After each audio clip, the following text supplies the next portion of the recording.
بسم اللہ الرحمن الرحیم۔ محترم سامعین، السلام علیکم ورحمۃ اللہ وبرکاتہ۔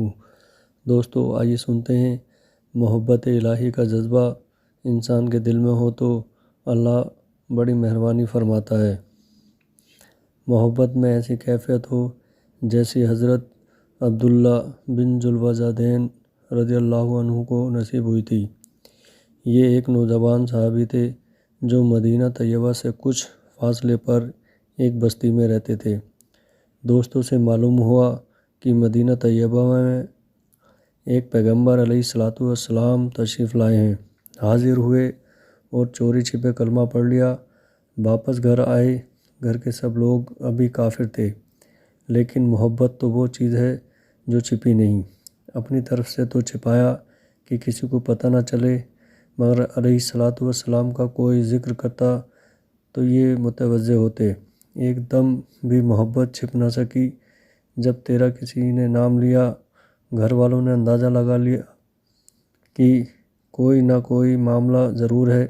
ایک دن چچا نے کھڑا کر کے پوچھا، بتاؤ بھائی، کلمہ پڑھ لیا ہے؟ فرمانے لگے، جی ہاں چچا۔ کہنے لگا، اب تیرے سامنے دو راستے ہیں، یا تو کلمہ پڑھ کر گھر سے نکل جا، اور اگر گھر میں رہنا ہے تو پھر ہمارے دین کو قبول کر لے۔ ایک ہی لمحے میں فیصلہ کر لیا۔ فرمانے لگے، میں گھر تو چھوڑ سکتا ہوں لیکن اللہ کے دین کو نہیں چھوڑ سکتا۔ چچا نے مارا پیٹا بھی اور جاتے ہوئے جسم کے کپڑے بھی اتار لیے۔ جسم پر کوئی کپڑا نہ تھا۔ ماں آخر ماں ہوتی ہے۔ شوہر کی وجہ سے ظاہر میں کچھ کہہ تو نہ سکی، لیکن چھپ کر اپنی چادر پکڑا دی کہ بیٹا ستر چھپا لینا۔ وہ چادر لے کر جب باہر نکلے تو اس کے دو ٹکڑے کیے، ایک سے ستر چھپا لیا اور دوسری اوڑھ لی۔ اسی لیے ذوالوجہین یعنی دو چادروں والے مشہور ہو گئے۔ اب کہاں گئے جہاں سودا کر چکے تھے۔ قدم اپنے آپ مدینہ طیبہ کی طرف بڑھ رہے تھے۔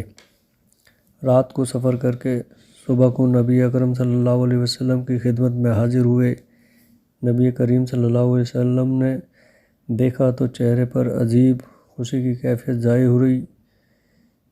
صحابہ اکرام متوجہ ہوئے کہ یہ کون آیا کہ جس کو دیکھ کر اللہ کے بندے کا چہرہ یوں تمتما اٹھا ہے۔ دونوں جہاں کسی کی محبت میں ہار کے وہ آ رہا ہے، کوئی شب غم گزار کے۔ حاضر خدمت ہوئے اور عرض کیا، اے اللہ کے نبی، سب کچھ چھوڑ چکا ہوں، اب تو آپ صلی اللہ علیہ وسلم کے قدموں میں حاضر ہوا ہوں۔ لہٰذا اصحاب صفہ میں شامل ہو گئے اور وہیں رہنا شروع کر دیا، کیونکہ قربانی بہت بڑی دی تھی۔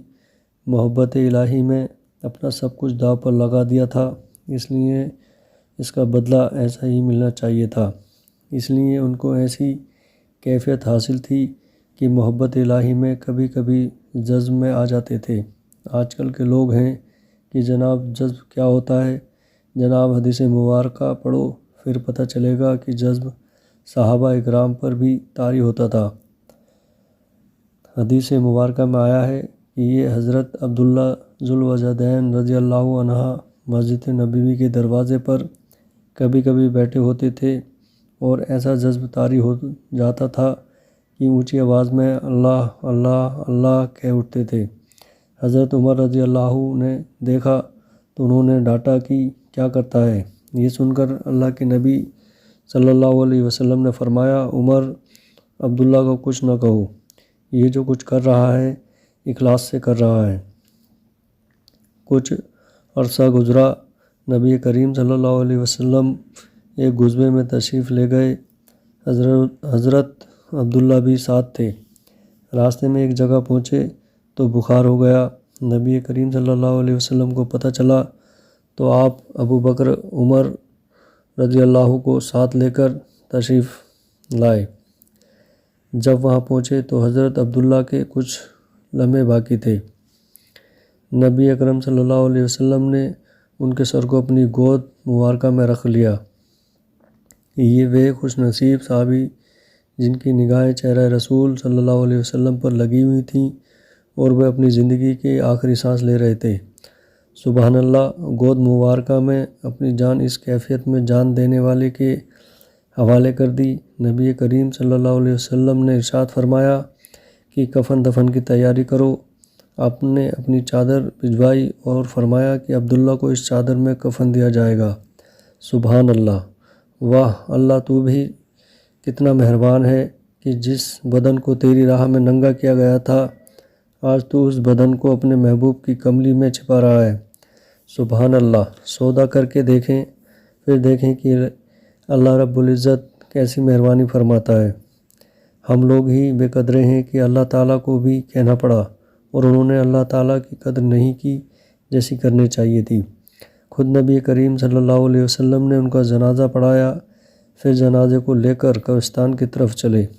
شریعت کا مسئلہ یہ ہے کہ جو آدمی میت کا سب سے زیادہ قریبی ہو تو وہ قبر میں اس کو اتارنے کے لیے اترے۔ اس وقت ابو بکر و عمر رضی اللہ عنہما بھی کھڑے تھے۔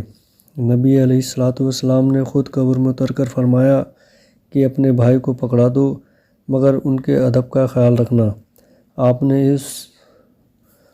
اس عاشق صادق کو اپنے ہاتھوں میں لیا اور زمین پر لٹا دیا، گویا اپنی امانت کو زمین کے سپرد کیا۔ حدیث مبارکہ کا خلاصہ ہے، اللہ کے محبوب صلی اللہ علیہ وسلم نے جب ان کو زمین پر رکھا تو آپ نے ارشاد فرمایا، اے اللہ، میں عبداللہ سے راضی ہوں، تو بھی اس سے راضی ہو جا۔ یہ ایسے بول تھے کہ حضرت عمر رضی اللہ عنہ بھی سن کر وجد میں آ گئے اور کہنے لگے، میرا بھی جی چاہتا ہے کہ کاش آج نبی اکرم صلی اللہ علیہ وسلم کے مبارکہ ہاتھوں سے میری میت ہوتی۔ دوستو، آپ نے دیکھا، محنت با مجاہدہ اور قربانیاں کرنے والوں کو اللہ رب العزت یوں بدلہ دیا کرتا ہے۔ سبحان اللہ۔